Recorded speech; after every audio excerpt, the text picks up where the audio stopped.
여러분 안녕하십니까? 여러분 우리 회계사 경제학 기출문제 2018년도 36번서부터 40번까지 같이 풀어보는 시간을 갖도록 하겠습니다. 자, 36번 같이 한번 보실까요? 네. 다음은 어느 폐쇄 경제를 나타낸다. 이 경제에 대한 다음 설명 중 옳은 것은 이렇게 있습니다. Y는 CIG 거기다 대입하고 요게 GDP 갭이란가 봐요. 그렇게 나와 있네요. 자, 우선 1번 볼까요? 뭐 다 봐야겠네. 옳은 것은 이렇게 있으니까. 중앙은행이 실질 이자율을 일정하게 유지할 경우 이자율이 일정하게 유지합니다. 투자가 외생적으로 50만큼 증가하면 투자가 총수요는 얼마만큼 증가하니 약간 이거 승수 구하라는 거 아니겠습니까? 투자가 증가할 때 국민소득 승수 여기다가 투자가 원래 이렇게 있다가 150 넣어서 Y는 CIG 그렇게 하는 것보다는 승수를 그냥 구하는 거야. 이자율은 그대로 있으니까 1-MPC분의 1 예, 그거를 활용하시면 되겠고 한계 소비 성향이 여기 보시면 0.5 아니겠습니까? 그러니까 1-0.5분의 1 이렇게 되면 2 이렇게 될 겁니다. 자, 그러면 총수는 어떻게 50만큼 증가하면 100만큼 된다. 이렇게 얘기를 해야죠. 자, 그 다음에 실질 이자율을 4로 설정할 경우 4일 때 값을 계산해야 될 것 같습니다. R이 4일 때 여러분 R이 4일 때 한번 계산하면 어떻게 될까? Y는 CIG 이렇게 해야지. Y는 C 집어넣으면 요거죠. 1000 더하기 0.5 Y I는 어떻게? 이 4라고 했으니까 4를 넣어야지. 그래서 I 100 마이너스 25예요. 4 이렇게 되네. 그러면 지워지네. G는 또 뭐야? 빵이네. 이게 다 날라가네. 그러니까 요거 계산하면 되는 거죠. 그러면 요거 0.5Y는 2000 하니까 Y 균형국민소득은 2000 이렇게 됩니다. 여러분 이게 완전고용 국민소득이라고 여기 돼 있잖아. 그렇기 때문에 어떻게 돼? 완전고용 국민소득보다는 지금 N이라고 쓸게요. 저는 N이라고 많이 쓰니까. 아니면 이렇게 2100? 2100 그러니까 지금 국민소득이 더 작아. 인플레이션 갭이 아니라 경기가 침체되어 있는 거죠. 그러니까 디플레이션 갭이 발생한 상태이다. 이렇게 얘기를 해야 되겠습니다. 틀렸네. 계속 가야 되네요. 다음 3번. 실질 이자율이 1로 일정할 때 또 1이네. 1을 넣어야 되겠습니다. 자, 그러면 이것도 직접 계산을 해봐야 되겠어요. 1을 넣어서 계산을 해보시죠. 이렇게. 그러면 Y는 직접 계산해 보세요. 다시 똑같이 1000 플러스 0.5Y 더하기 I는 100 마이너스 25에다가 얼마라고요? 이자율이 1? 예, 그래서 1 이렇게. 그리고 G는 빵 이렇게 보시면 되겠습니다.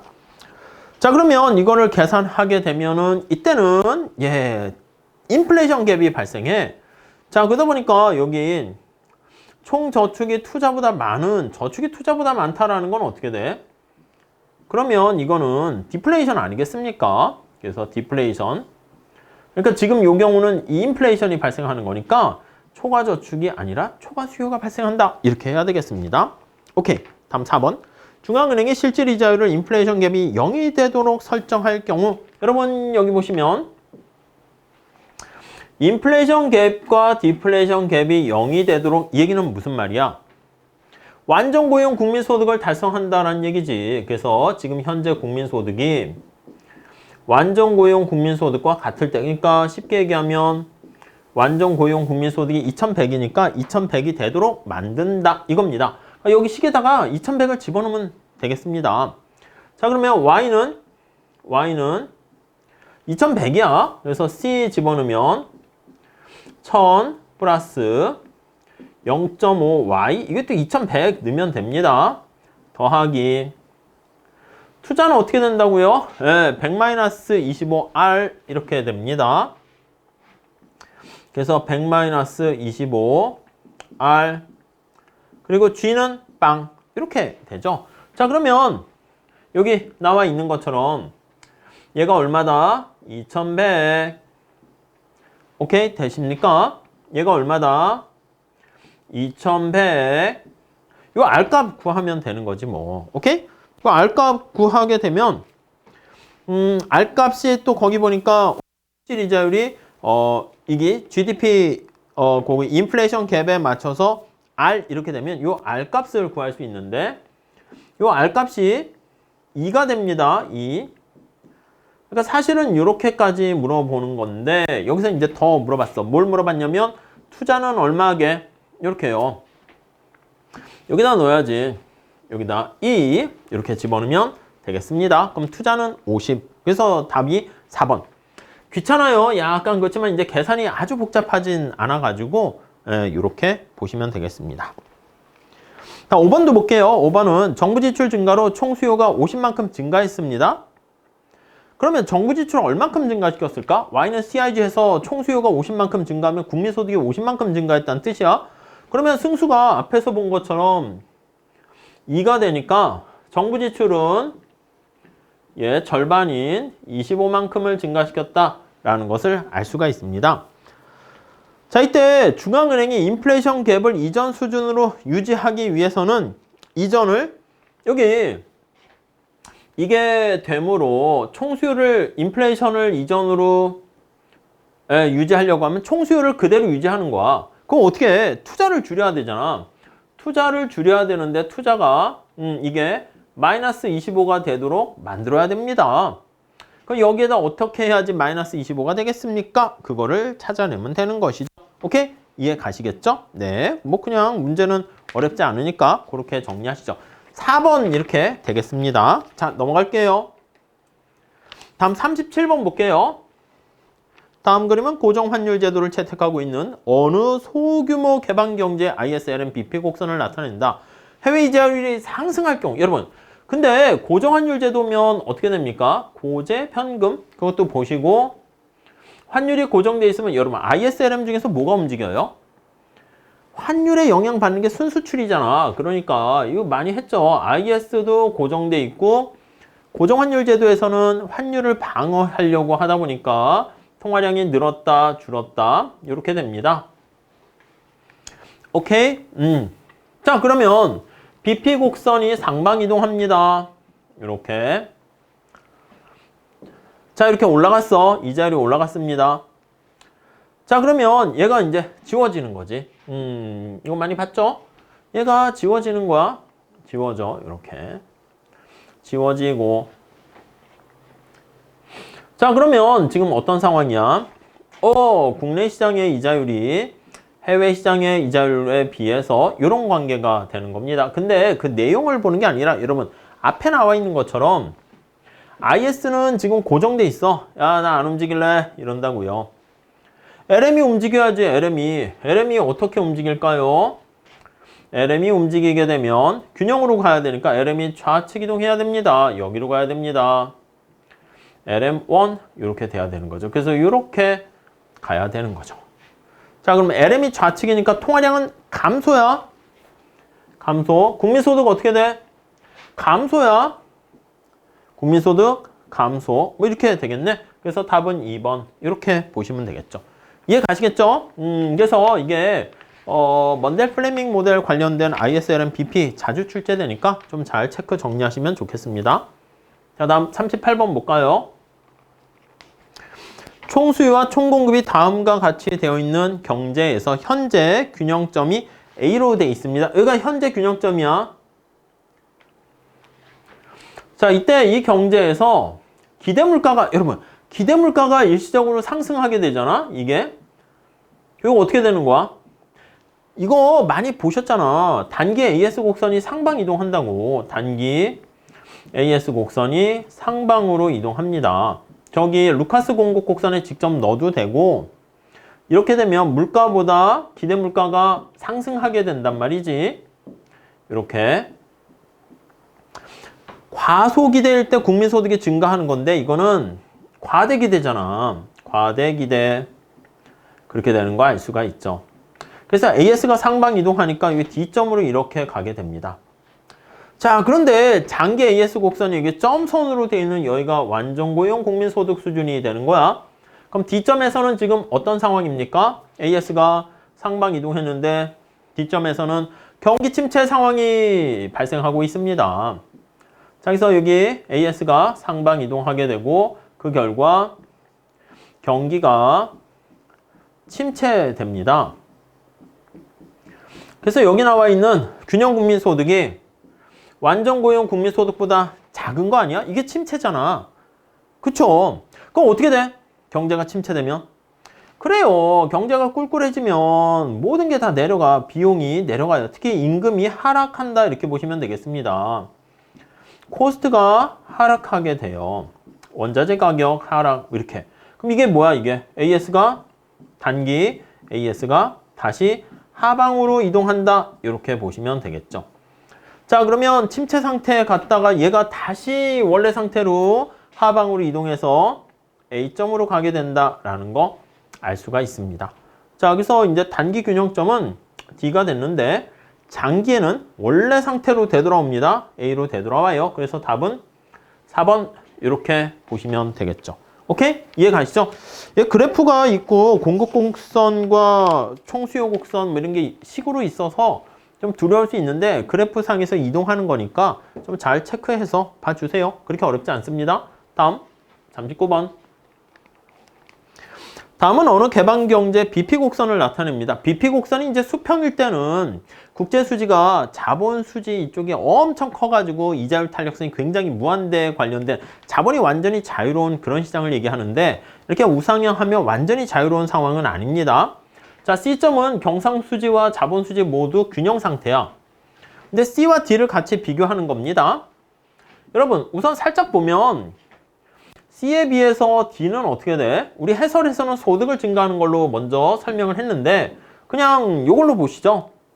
이자율이 올라갔다 해볼게요. 이렇게.